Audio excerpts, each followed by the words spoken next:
Asthma, cyflwr sy'n effeithio ar bron i 60,000 o blant yn Hydref. Ond beth yw'r cyflwr yma?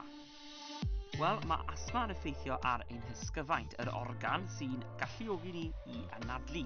Dyma pan fydd ocsigen yn mynd mewn a charbon dioxide yn gadael y corff. Gydag asthma, mae'n teimlo weithiau bod eich chest yn dyn ac yn gallu arwain at besychu. Ac weithiau fe all rhywun brofi pwl o asthma neu asthma attack.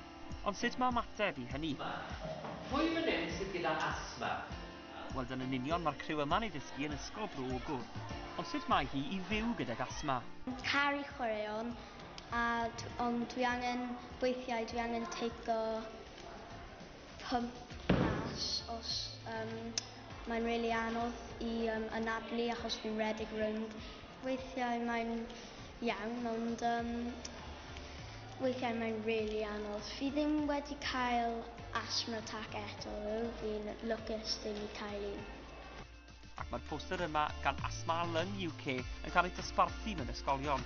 Yn gyntaf, ceisiwch gael y person i eistedd. Yn ail, helpwch nhw gymryd i fentolin trwy bwmp asthma a'i hanadlu bob 30 i 60 eiliad. Os nad oes fentolin arnyn nhw, wel ffoniwch 999 yn syth am ambulans. Os nad yw'r ambulans yno, ymhen 10 munud, wel gwnewch gam 2 unwaith eto. Cofiwch all y camau yma achub bywydau.